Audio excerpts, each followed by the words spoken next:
guys, we have a really fun show for you guys tonight. We got headliner Kyle Cease with a hilarious feature and some special guest spots. So you guys have to be a great crowd, especially for this next guy. It's his very first time performing at a comedy club. That's pretty exciting, right, guys? Yeah.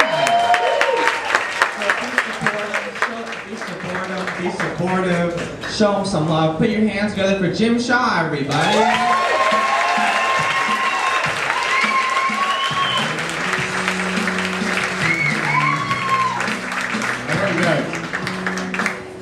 Give it up for Taylor.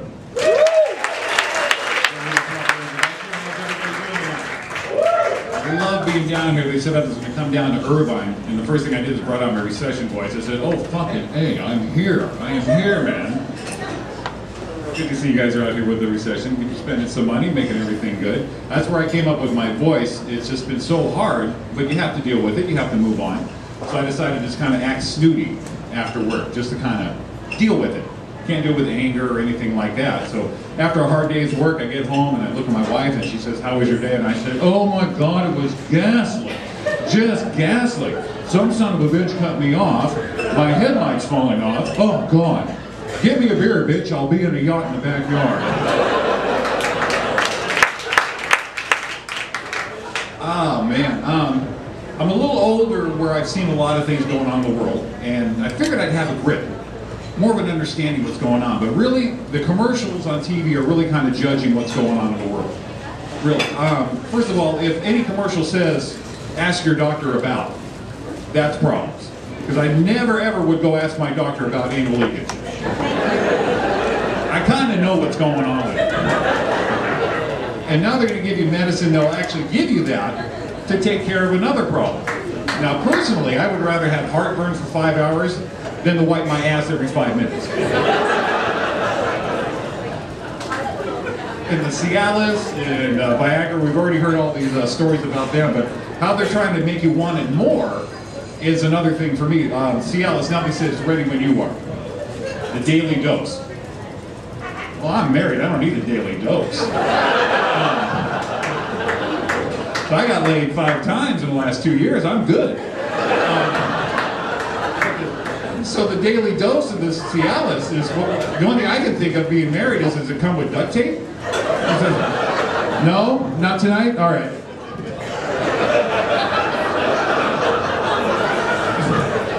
And really, what's with the 2 bathtubs and Cialis? I've had sex in a bathtub with someone, but I haven't had a bathtub next to me. What was this thing, magical? That doesn't make sense to me. Also, though, now the things that used to scare me are good for you. They make it sound so great. Herpes. Always gets a laugh. Never got a laugh when it came out. So I have the pleasure of coming into my own, we'll just say that. And right when I was ready to just spawn wild oats, they said, hang on, dude, we got a couple things to tell you. We got syphilis, gonorrhea, and herpes. Pill shot kill you. What's your last name?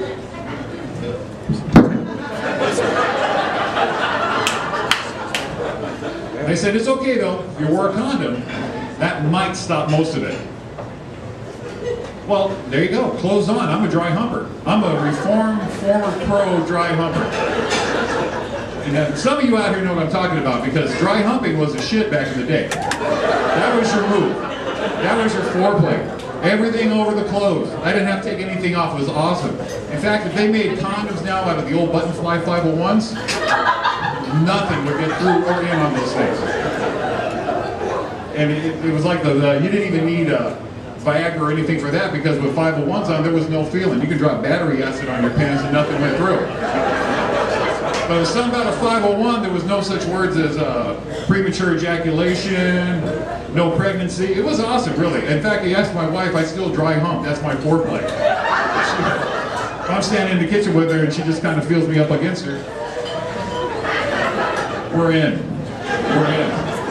The worst part about it now is they make herpes sound like it's a lifestyle, Caribbean vacation. You know, there's the sunset, the lights, and you know, herpes, me and you. I said, what'd you do for vacation? So I went to Hawaii. Oh yeah, I went to the Caribbean with my herpes. And And if they really wanted herpes not to spread, all they had to say was what the flare-up was. So they never brought a flare-up until they had the drug out for it. Now, I can imagine a lot of things, a lot of shit in my head. But a herpes flare-up, first of all, how's it get in your eye? I don't know how it gets in your eye. But I can imagine a lot of things with the flare-up. The only thing I can imagine is the worst thing possible. It could be like the Thriller video. You know, so honey, do you feel, honey? You feel like it, huh?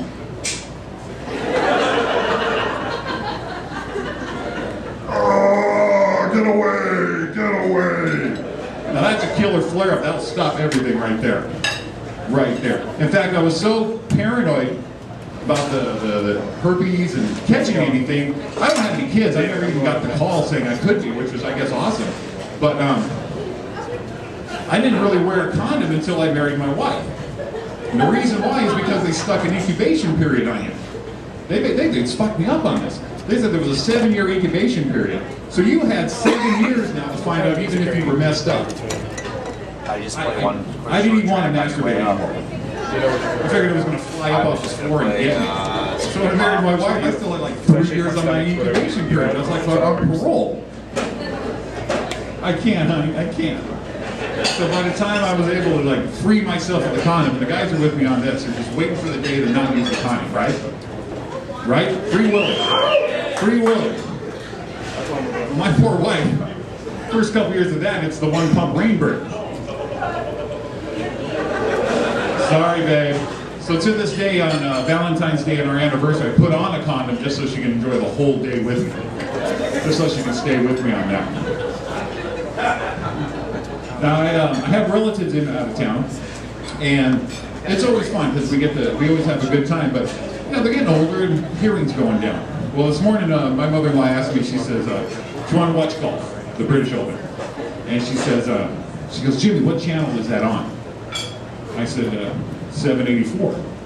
And she looks at me and she goes, 784? Yeah, that's a channel. And when you're done, call my dad. He's at Yukon 95533. Yeah, he's already on. That was mine right there. Let's see. Very much. Let's see. I think that's it for me, guys. I really appreciate your time and enjoy the rest of the show. And